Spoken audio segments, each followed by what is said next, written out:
Magandang gabi po sa iyo, Sir Baby. Tawagin mo na lang po ako sa pangalang Arnie. Palagi rin po akong nakikinig sa inyong mga kwento at nakasanayan ko na po ito. May gusto lang rin sana akong i-share sa iyo at sa katulad kong mahilig sa mga kwento ng kababalagan at katatakutan. Bali karanasan po talaga ito ng mother ko. Naitago nyo na lang po sa pangalang Lorna. Totoo po ito at lahat ng inyong mapapakinggan ay pawang naganap talaga. Nangyari po ito nung siya ay dalaga pa doon po sa kanilang probinsya. Kwento po ng mother ko, sa lugar nila ay may mga pinaghihinalaan ng aswang noon pa man. Sa kanilang baryo mismo ay dalawang pamilya ang pinaniniwalaan nilang may lahing aswang at magkakamag-anak pa ang mga ito. Hindi talaga sila nakikisalamuha sa mga tao at bihira nilang makitang lumabas ang mga ito ng kanilang mga bahay at lagi na lang nakasarado. Pero bukod sa dalawang mag-anak na aswang na kanayo nila, ay mayroon pang isang baryo na pinamumugaran talaga ng mga aswang. At iniiwasan talaga ng mga tao ang baryo na iyon, na malapit lang sa kanila ang kinaroroonan ng mga ito. Nasa gawing itaas lang sila ng kanilang baryo. Doon sa lugar nila nanay noon ay may maliit na kapilya. Yari lamang ito sa tabla. At dahil nga sa maliit lang ito, kung kaya tuwing araw na linggo ay talaga namang punong-puno dahil sa mga taong nagsisimba. Sabi pa ng nanay ko, nung mga panahong iyon ay marami pang mga tao ang mananampalataya at deboto sa kanilang patron. Kung kaya umaapaw talaga ang mga tao kapag araw ng linggo. Pero nung mga panahon ding iyon ay lumalakas na rin ang mga relihiyong protestante at marami rin ang mga naaakit na magsimba. Ano pat halos lahat noon ay nagsisimba daw talaga, na nakalaan ng araw ng linggo ng mga tao sa pagpupuri at pagsisimba. Minsan nang magsimba sila kasama ng buo nilang pamilya, ay nakasalubong nila ang isa sa mga anak ng aswang nung papauwi na sila ng bahay. Bali ang bahay kasi nila nanay noon ay pang-apat mula sa dulo. Ang nasa pinakadulo ay yung dalawang pamilya ng mga aswang. Tapos sunod naman ay yung sa pinsan nila nanay. At pagkatapos ay yung sa kanila na. Nang makasalubong nga nila yung isa sa mga anak ng isang pamilya na aswang, malayo pa ay kanila na itong napansin. Kaya biglang nagkatulakan sila nanay at mga kapatid niya. Sinaway naman sila ng kanilang mga magulang dahil baka marinig sila at mapansin ng binata. Bigla kasi silang nagsiksikan sa may gilid ng daan at nagtutulakan. Pagkat walang may gustong mauna. Sabi ni nanay, tandang-tanda niya na pinanlisikan talaga sila ng mata ng tatay at nanay nila. Bihira nila makitang magalit ang mga ito, kung kaya agad din silang umayos at tumahimik. Noon kasi, tingin pa lang ng magulang ay sumusunod na raw talaga ang mga bata. Di raw tulad ngayon na halos lumuwa na yung mata ng magulang sa kakatitig sa anak upang sawayin ay baliwala lang at hindi pinapansin. Tahimik lang naman daw na lumampas sa kanila yung lalaki. Hindi ito umimik at nakayuko lang nang dumaan sa kanila. Nagpatuloy lang naman sila sa paglakad. Pero hindi raw maipaliwanag ni nanay kung ano yung pumasok sa isipan niya at pasimple niyang nilingon yung lalaki at sinulyapan. Di raw talaga niya maintindihan kung bakit niya ginawa iyon. Gayong natatakot nga siya, pati na rin yung mga kapatid niya. At ang ikinagulat niya ay nung mismong puntong yon ay bigla ring lumingon yung lalaki. Kung kaya, nagtama talaga yung paningin nila. At para siyang napaso dahil doon. Kaya mabilis niyang binawi kaagad ang pagkakatingin sa lalaki. Buti na nga lang raw at walang nakapansin sa kanya kahit isa. Kinagabihan noon ay biglang dumating yung asawa ng kapatid ng nanay nila at ibinalitang mayroon na namang natagpo ang patay sa may tabi ng ilog. Ang paniniwala ng marami na taga sa kanila noon ay tigaylo yung mga aswang na naninirahan malapit sa kanila. Ang tigaylo ay terminong tumutukoy sa mga nilalang na may kakayang palitan ng katawan ng isang tao. Na sa paningin mo ay yung kaanak mo talaga iyon, pero hindi na. Kadalasan ay saha ng saging ang ipinapalit at kung ano-anong sanga ng mga punong kahoy. Habang yung totoong katawan naman ng tao ay kanilang dinadala at iuuwi sa kanilang bahay para lapain. Kanila itong kakainin at pagsasaluhan ng buong mag-anak na aswang. Nagsimula ang mga ganito nilang paniniwala nang pati yung itinuturing nilang pinakamagaling na lumangoy doon sa kanilang baryo ay malunod sa nasabing ilog.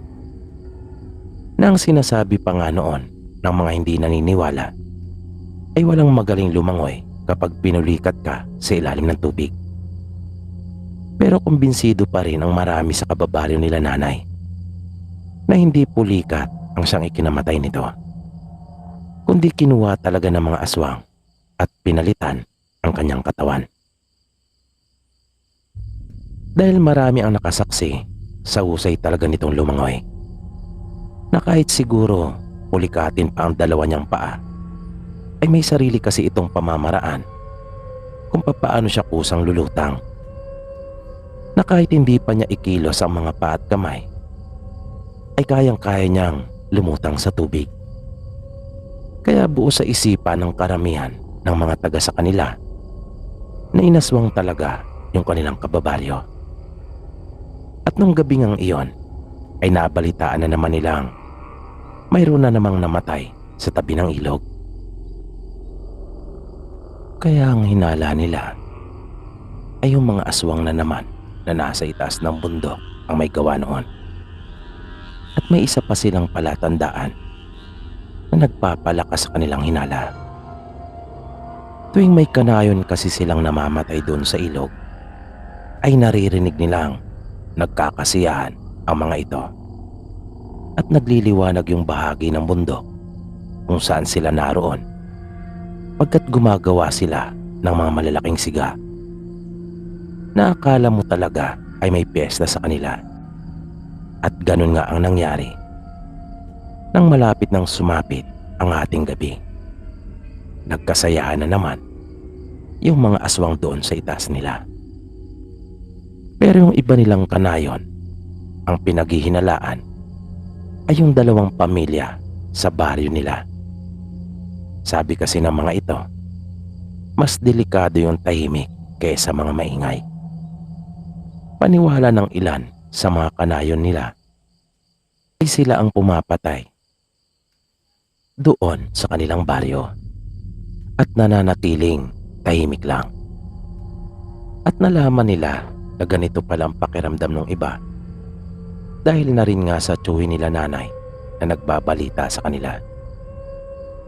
Nung gabing iyon ay hirap na makatulog si nanay. Kwento niya, kahit anong gawin niya at pilit ay hindi talaga siya dalawin ng antok. At napakamaalinsangan umano nung gabing iyon. Hanggang sa may narinig siyang manok sa kanilang silong. Ang tunog noon ay nakakahawig umano sa isang inahin na nagtaka si nanay dahil walang paraan para makapasok ang manok doon at dadalawa na lamang ang alaga nilang manok na naglilimlim naman iyon doon sa pugad nito na nasa sulok ng kanilang balkonahe. Biglang kinutuban si nanay ng hindi maganda dahil naalala niyang bigla yung kwento ng mga matatanda, partikular na ang lola nila. Sabi kasi ng mga ito, yung mga aswang ay may kakayahang magpalit ng anyo at ang kadalasang ginagaya ng mga ito ay yung mga alagang hayop na hindi lang umano aso at pusa ang kaya nilang kopyahin. Kahit manok o anumang uri ng hayop ay kaya nilang gayahin. Lalo na yung mga may mataas na umanong kaalaman na aswang. Walang problema sa kanila ang magpapapalit-palit. Dahil doon ay biglang napaangat ang ulo ni nanay at tiningnan ang kanyang mga kapatid. Pero tulog na silang lahat. Hanggang sa yung tunog ng manok ay bigla na lang napalitan ang tunog naman ng isang baboy. At sa nililika pa lang nito na tunog ay masasabi mo na kaagad na malaki ito. Kaya natakot na talaga ng gusto si nanay at tumayo na para punta ng kanilang mga magulang. Pero papalabas pa lamang siya ng kanilang pintuan ay naramdaman pa niya mismo yung hininga nung hayop na iyon na nasa silong nila. Kaya napatingin naman daw si nanay dun sa sahig nila na yari sa kawayan. At nakita niya yung mapupulang mga mata nito. Kaya napasigaw siya at mas lalo pang nagmadali. Papalapit pa lamang siya sa pinto ng silid ng kanilang mga magulang ay nakita naman niyang lumabas na rin ang mga ito. At di pa nakakalapit sa kanya ay nagtanong na kung ano raw ang dahilan kung bakit napasigaw siya. Kaya agad niyang sinabi sa kanila na mayroong malaking baboy na nasa silong ng kanilang bahay. Mabilis na kinuha ng tatay niyang itak at agad na lumabas ng bahay.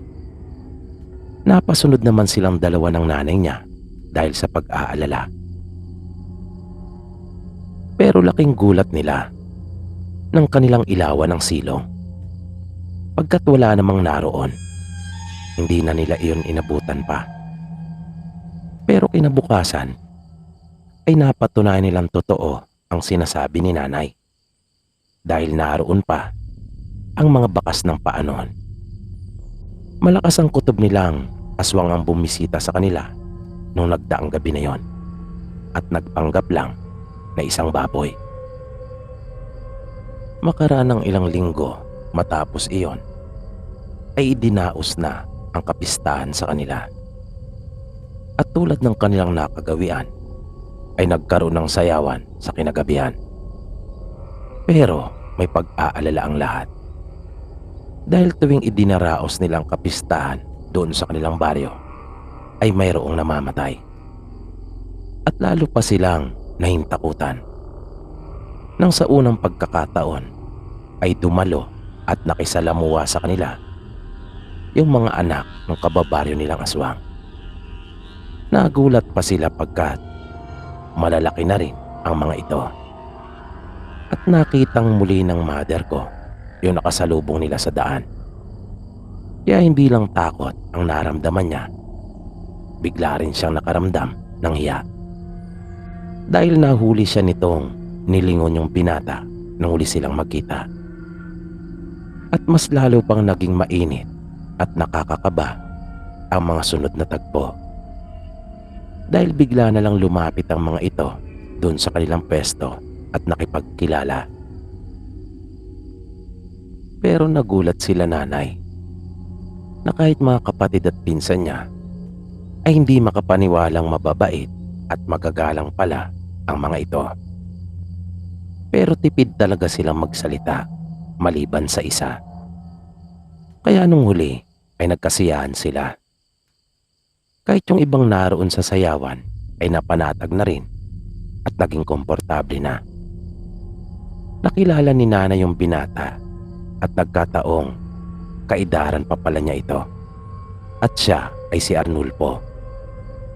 Pero ang hindi nila alam ay mayroon pa palang mangyayaring mas nakakakilabot. Dahil habang nasa kalagitnaan sila ng pagsasayaw at pagsasaya, ay bigla na lang nagkagulo.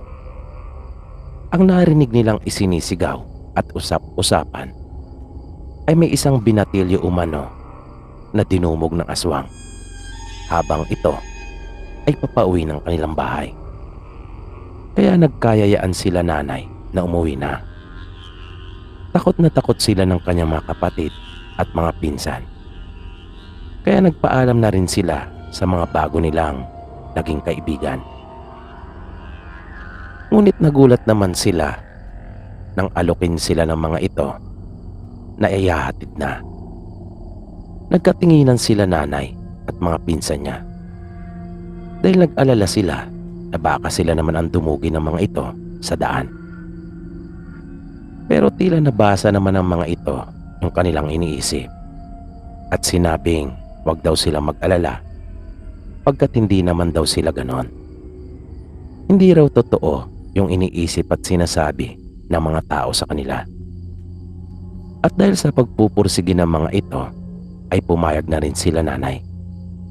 Kasama din kasi ng mga ito yung mga kapatid nilang babae na madaling nakapalagay ang loob nila nanay. Yung mga pinsang lalaki naman nila nanay at mga kapatid niyang lalaki ay naging sunod-sunuran lang rin naman sa kanila. Habang nasa daan ay masaya silang nagkukwentuhan at nagkakatawanan.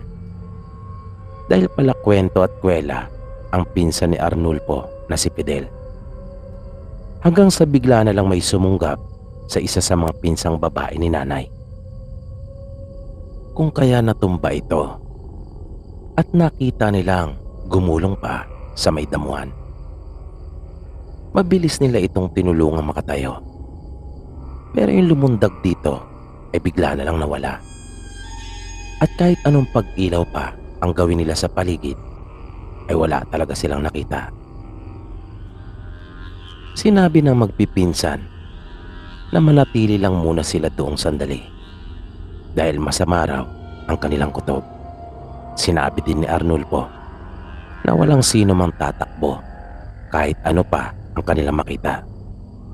Na kahit anong mangyari ay wag daw silang umalis sa kanilang tabi. Kaya ganun nga ang ginawa nila nanay. At di nagtagal, habang pinagmamasdan nila at pinapakiramdaman ang paligid, ay bigla na lang lumitaw mula sa mga nagtataasang halaman at talahib ang mga tao. Kaya kahit nakakahiya, ay napahawak talaga si nanay kay Arnulfo. Napakapit talaga siya ng matindi dito dahil sa pagkabigla at takot. Ang nasa isip naman ng mga pinsan ni nanay ay nakursunadahan lang sila. Habang yung mga kapatid naman niya, ang iniisip ay baka kaaway ito nila Arnulfo. Na ang away na nasa isip nila ay karaniwan lang.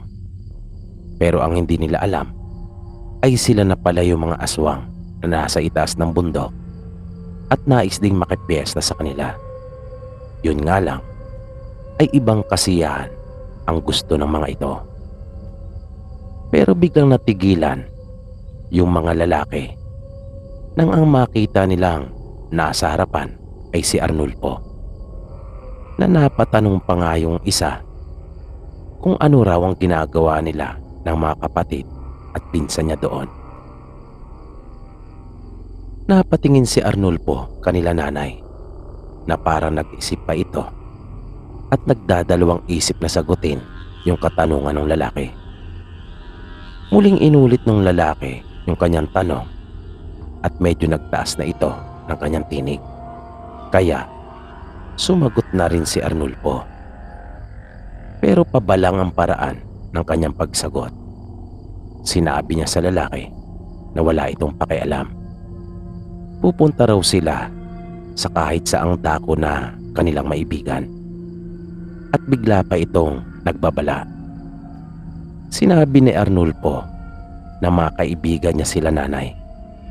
Kaya sino mang gumalaw sa kanila ay may kalalagyan. Mapait na nangiti yung lalaki. Nahalata ang galit sa kanyang muka. Pero wala rin itong nagawa. Ngunit ito naman ang nagbanta at sinabing hindi totoo na kahit saan sila magpunta ay popwede. Kung kaya mananagot daw sila ng kanyang mga pinsan at kapatid. Hindi naman na pinansin pa ni Arnulfo yung mga sinabing iyon ng lalaki. At sinabihan pa niya itong umalis na at iwan na sila. Matiwasay silang naihatid nila Arnulfo ang gabing iyon, na hindi sila nagpahatid sa mismong bahay nila dahil kanila lang iyong inilihim sa mga magulang. Pagkalipas ng ilang araw ay nagulat si nanay nang tawagin siya ng kanyang ina na nooy kasalukuyan nagwawalis ng mga tuyong dahon sa kanilang bakuran at sinabing siya ay may bisita. Kaya nagtaka si nanay kung sino yung panauhin na tinutukoy ni Lola. At nagulat siya nang makita niya si Arnulfo na may dala pa itong isang basket na punong-puno ng mga gulay at prutas. At nang mismong pagkakataon na yon, nang papasukin at tanggapin ito nila nanay sa kanilang bahay, ay ipinagtapat na kagad nito yung kanyang intensyon. Prangkahan at tahasan niya talagang sinabi na liligawan niya si nanay. Matagal pa nga raw na nakasagot yung mga magulang ni nanay noon dahil nag-aalala nga sila.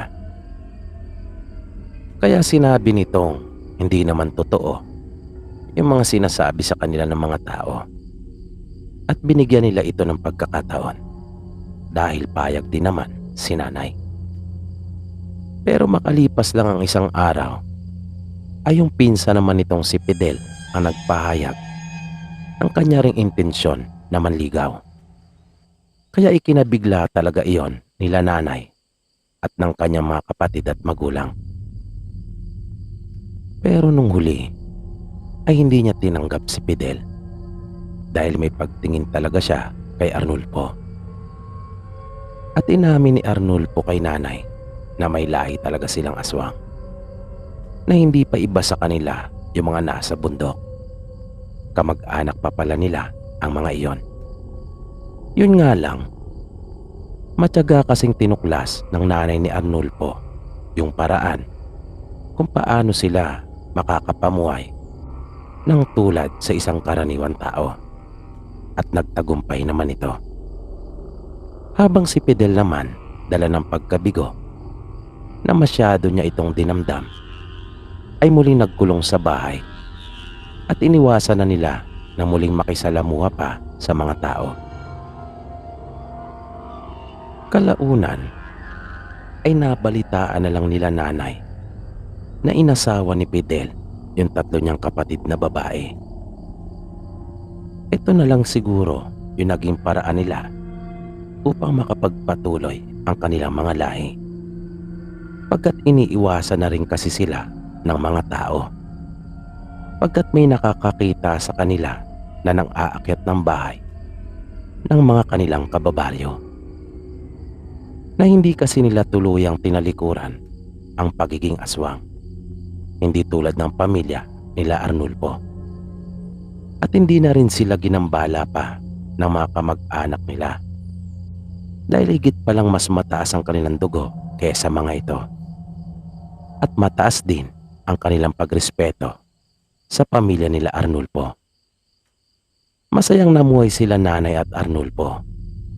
Nabiyayaan sila ng 3 anak at ang panganay ay isinunod sa pangalan ni Arnulfo. At wala pong iba yon, Sir PB, kundi ako. Ako po si Arnulfo Jr. Kaya nga po ang palayaw ko ay Arnie. Sana po ay magustuhan nyo ang ibinahagi kong kwentong ito, Sir PB. Kung may ere nyo po ito ay laking pasalamat ko, dahil totoo pong kasaysayan ito ng love story ng mga magulang ko. Hanggang dito na lang po. at more power pa sa inyong channel. Dito po pansamantalang nagtatapos ang ating programa. At sana po'y inyong nagustuhan ang kwentong ating itinampok sa pagkakataong ito. Sana po ay patuloy niyo pang subaybayan ang mga susunod pa nating kwento. Maraming salamat po at hanggang sa muli.